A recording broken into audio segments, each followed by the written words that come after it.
We are one event into the season, which means we need a brand new top 10 rankings for North America. These will be the post-fall open rankings. These are the most reactionary rankings I will probably have, as it's the first time we've seen many of these rosters take the stage for the first time. That being said, no more stalling. Number 10, we have NRG. NRG is Justin Garrett Squishy. They fell one spot from where they were ranked preseason. They went 2-3 in the top 16 qualifier, then went 3-0 in the closed qualifier, and 2-3 in the main event. So definitely still very close to reaching that top 8, but it just seems like something is missing from this roster. And unfortunately, there are other teams that needed to move above them, so I do have NRG at 10th. At number 9, I have Complexity. They ended up falling 3 spots.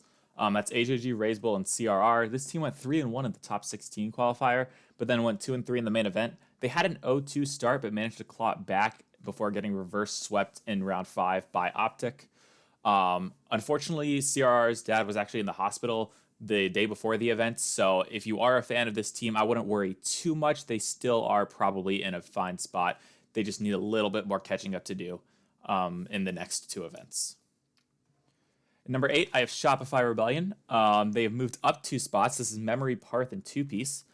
They were the 17th seed coming in. They were not seeded into the top 16 qualifier, and I thought that was probably the biggest snub, and so did everyone else. This team breezed through qualifiers. They went 3-0 in the closed qualifier, and then went 3-1 in the main event, and then ended up losing to FaZe in the quarterfinals. So a very good run by Shopify Rebellion, securing their spot in the next regional and really putting their name out there as still a team that is to be contended with. At number 7, I have Optic Gaming. They fell 2 spots, and that's Reddles, AJ, and Magic Bear. This team went 3-1 in the top 16 qualifier, and then went 3-2 in the main event. They lost to SSG in the quarterfinals, so a pretty solid run from them, but I think I had them too highly rated based on what I had seen in the offseason tournament, and so based on the results we have here, they have fallen 2 spots, but I don't think this roster's in a bad spot. Obviously, getting 5th through 8 is still fantastic at this point of the season. At number 6, we have version 1, and that is Beastmode, Calm, and Torment. These teams fall in 2 spots as they were originally ranked number 4. I was really excited to see them go 3-0 in the top 16 qualifier, but then they ended up going 3-2 in the main event and lost to GenG in the quarterfinals. So definitely still some work to be done for version 1. They performed a lot better than I was actually expecting them to. I had them rated at number 4 just because I couldn't rate any new rosters ahead of them. But in my initial predictions, I actually didn't think they were going to make LAN. So that's obviously still a very real possibility, but it'll be interesting to see if this roster continues to stay at the level that we saw from the top 16 qualifier, or if they start to fall off as other rosters start to gel more. At number 5, I have Furia, and that's Card, Kyle, and Jan. They ended up falling 3 spots because I had them at number 2. They were actually seeded number 2 heading into the top 16 qualifier, and they ended up not going through that. They went 2-3. So they had to go through closed qualifiers where they went 3-1, and then they went 3-2 in the main event. I think they beat NRG in the last round and ended up losing to G2 in the quarterfinals. So definitely a bit of adjusting to the North American region for this team. They're still fantastic, but just got to get a few more regionals under their belt. I think they're still in a fine spot. They could really use a quarterfinal finish in order to make this LAN, but still a roster with tons of potential, and it's way too early to count them out. At number 4, I have Space Station. This is Daniel, Arsenal, and LJ. After what I saw from the offseason tournament, I was a little worried because they played a little bubble teams a little too close for my liking, but they ended up going 3-0 in the top 16 qualifiers, going the perfect 9-0 record, didn't drop a single game. Then they went 3-0 in the main event.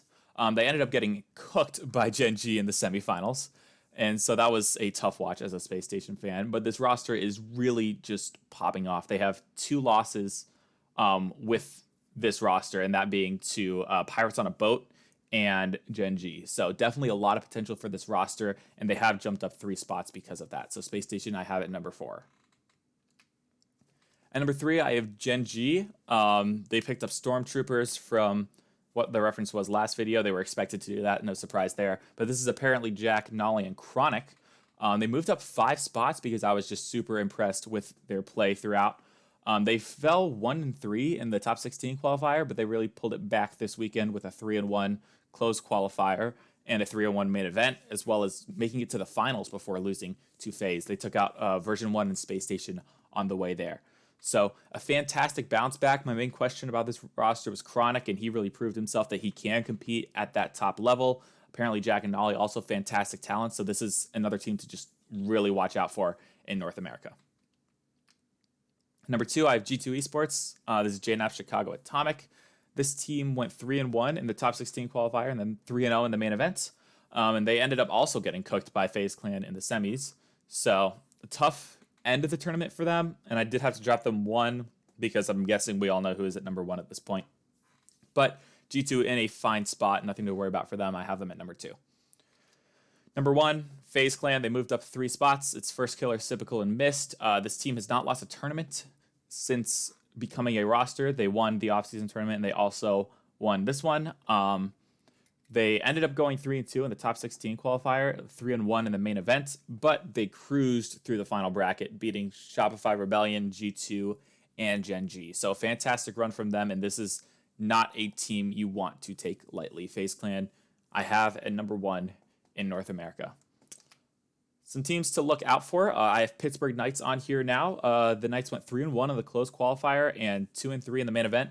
They upset Optic in the main event, and they upset GenG in the closed qualifiers. So definitely a team to look out for. They weren't seeded into the original top 16 qualifier, but they are in a great spot to qualify for the second and third regionals. You also have Ghost, who are not in as great of a spot. They went 1-3 in the top 16 qualifier and then 1-3 in the closed qualifier. And this is surprising because it's a roster of Shock, Hoxer, and T. Corral, all players that I have a lot of respect for. I think they can compete at the highest level if they, start finding the right pieces, but they didn't seem like they had it this past weekend, or actually last weekend at this point. So it'll be interesting to see if Ghost is able to bounce back in this upcoming qualifying weekend. Next, you have Xset, who did the classic North American 06 for any of my League of Legends fans. They went 0-3 in the top 16 qualifier and 0-3 in the closed qualifier. And pretty quickly after that, they announced that Evo was benched, and they are subbing in Turinturo for him. So they ended up winning the Regain tournament hosted by Rizzo, which is a small tournament for teams that barely missed out on the main event. And so they played that with Turinturo. So interesting to see how they will bounce back upcoming in this qualifying weekend. Next up, you have Dark Zero. Dark Zero is a team of Turbo, Zanil, and Drees. Or no, it's not Drees. Oh, JPOW. Sorry. That roster of 3, obviously very talented. It'll be interesting to see. Zanil chose to go to Dark Zero over Dignitas.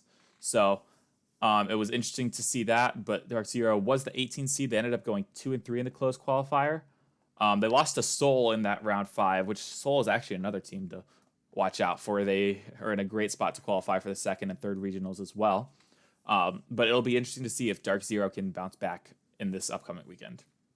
Next up, you have Team Axel, which went 2-3 in top 16, 3-2 in the closed qualifier, and 1-3 in the main event. This is a roster of Toasty, Gimmick, and Ajax. And I originally had this as Oxygen because we weren't really sure what was happening with Toasty and Gimmick. We knew they were staying together. They trialed out Andy with the Pirates on a Boat stint, but that was only for one tournament, and then they ended up going with Ajax as Andy went to Dignitas. This is a team that actually perfect swept NRG in the top 16 qualifiers, and they are just teetering on that edge of being, pretty consistently in the main event. So definitely still a team to watch out for. Last but not least, we have Rogue, who went 3-2 in the top 16 qualifier. Kind of surprising for them. They are known as a talented roster. It's Aqua, Gyro, and Taroko. But they ended up going 0-3 in the main event. Now, they had some tough matches in Shopify Rebellion, NRG, and Complexity.